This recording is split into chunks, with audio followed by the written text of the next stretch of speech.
The story begins one night where a battered boy sits against a wall. He's been through a lot and is feeling defeated. Just when he thinks things can't get any worse, a glowing blonde man with boxing gloves on his shoulder walks by and stops to give the boy some encouraging words. The man introduces himself as K, a renowned boxing trainer, and tells the boy to come see him at the gym. The next day at the gym director talks to K about the young boy he met the previous evening.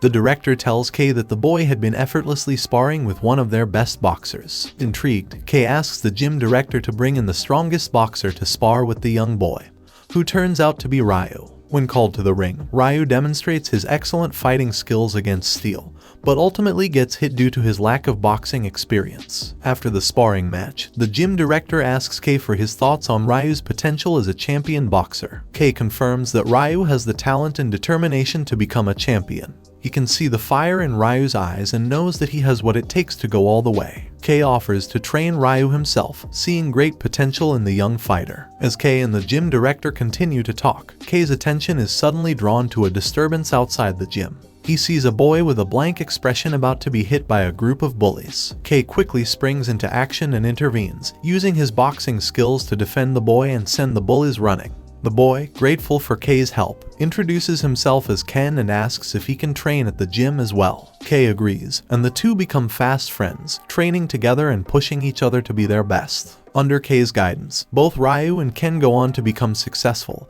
and respected boxers known for their skilled techniques and unrelenting determination. K stood at the edge of the boxing ring, watching in fascination as the boy down below took punch after punch from a group of bullies. Tae knew he had to do something, so he made his way down to the ring and approached the boy. "Hey, are you okay?" K asked, trying to catch the boy's attention. But the boy didn't seem to care about the punches he was taking.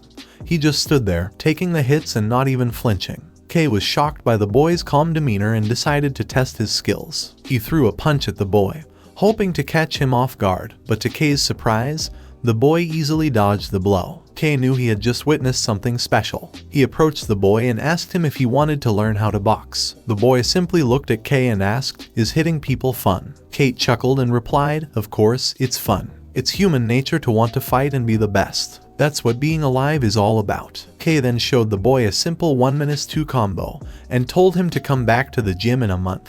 As the boy walked off silently, Kate couldn't help but feel intrigued by him. He had a feeling that this kid had something special, something that set him apart from the rest. The next day at school, Kay saw the boy sitting by himself, looking lost in thought. Meanwhile, the bullies were hanging out with Ryu, discussing plans to meet some girls. Ryu mentioned that he had to go to the boxing gym, and one of the bullies wondered why he needed to go there. "There are always bigger things for people like Ryu," another bully replied matter-of-factly. "One day he'll become world champion." Kay couldn't help but smile at the thought. He had a feeling that the boy he had met at the gym had the potential to be something great. He just had to find the right motivation and drive to succeed. At school, the bullies are causing trouble as usual, and one day they end up getting the black-haired kid named Hugh in trouble too. In an act of retribution, they slap him in front of everyone before whisking Ain off to have lunch with them. As they all sit down to eat, they notice that Ain has brought cup noodles from home, just like they all have. However, the bullies decide to play a mean trick on Ain and secretly put a bug in his noodles, laughing to themselves as they watch him struggle to eat.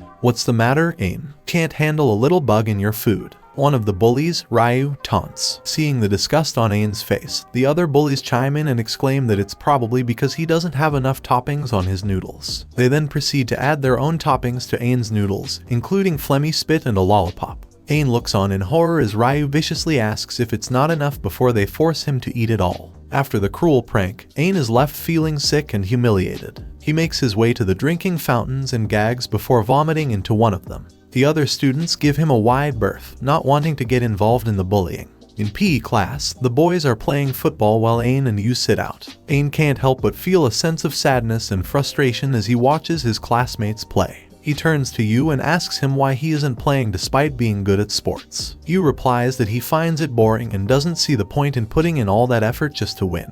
Ain nods in agreement and asks Yu if there's anything he wants to become. Yu briefly remembers something that someone named K told him, but he dismisses the thought and says it doesn't matter, returning the question. Yu tells Ain that he wants to become like his dad, a professional boxer. Ain looks on with interest as Yu talks about his dream, and Ain can't help but feel a sense of hope and excitement. Yu invites Ain over to his house to play a new boxing game he just bought, hoping to make a new friend. However, their conversation is interrupted when Ryu vindictively kicks the ball at Ain. Yu, who has been watching the ball with a bored expression, suddenly springs into action and catches it in midair. Ryu is infuriated by Yu's apathetic attitude and storms over to him, violently slapping him before vehemently threatening him. Ain can only watch in shock and fear as the bully towers over Yu, his face twisted with anger. When school ends, Ain heads off home, still feeling shaken by the events of the day. Yu also heads home, his face expressionless as usual. When he gets home, Ain begins practicing his boxing moves in his room, thinking about how he can't let other people get involved in his fights. He remembers telling Yu that he wanted to be his friend and feels a sense of determination wash over him.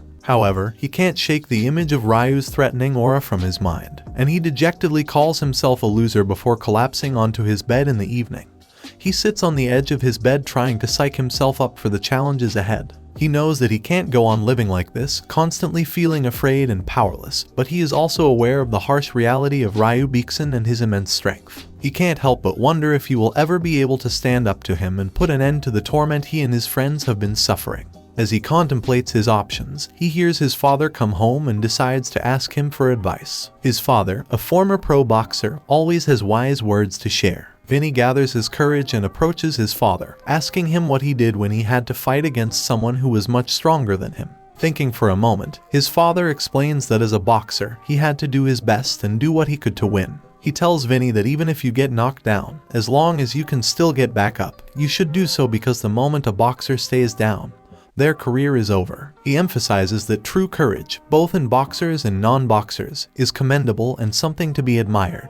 Grateful for his father's wisdom, Vinny thanks him and heads off to bed feeling a little more hopeful and determined. Meanwhile, despite the fact that school has been over for hours, Ryu is finally returning home where Ryu is waiting for him. As he walks past, he completely ignores Ryu, which prompts Ryu to kick him to the ground and try to intimidate him. Despite Ryu's threats and taunts, Vinny remains silent, causing Ryu to become even more irate and slam his head into the ground, demanding that he speak. When Vinny still doesn't respond, Ryu spits on him and walks away feeling frustrated and humiliated by Vinny's lack of fear. As Ryu stalks off, he is accosted by a random student who wonders if he is strong. Delighted at the opportunity to prove himself, Ryu immediately knocks the student out and then proceeds to beat up his companions. As he tortures the last one, Ryu relishes the fear and pain he has become accustomed to seeing on their faces. He revels in the power and control he has over these weaker individuals, feeling a sense of satisfaction and superiority. But as the night wears on, Ryu's actions begin to weigh on him.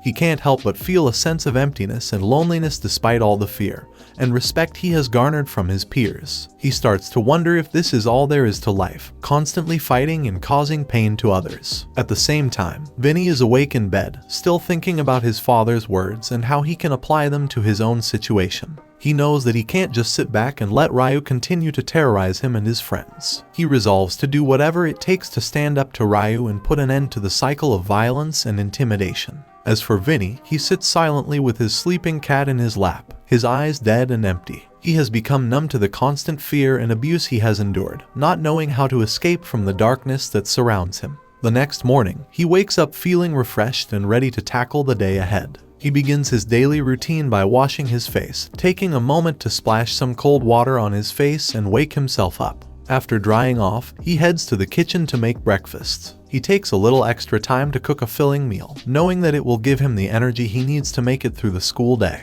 Once he has finished eating, he heads to his room to get dressed for school. As he puts on his uniform and gathers his books, he makes a conscious effort to start the day with a positive attitude. He knows that it will be a challenge as he is often targeted by bullies at school, but he is determined to face the day with courage and determination. As he makes his way to school, he can't help but feel a sense of nervousness. He knows that the bullies will likely be waiting for him and he braces himself for the confrontation. However, when he arrives at class and takes his seat, the bullies walk past him without incident, leaving him confused and relieved. It isn't until later that he realizes that Yu, one of his classmates who is often targeted along with him, was late and was not present to be bullied. As the school day goes on, he can't shake the feeling that something is off. Despite being left alone by the bullies, he can't shake the feeling that they are up to something. His suspicions are confirmed when he overhears them talking about their plans to target Yu after school. Determined to stand up for his classmate, he follows the bullies to the PE equipment room after the final bell has rung.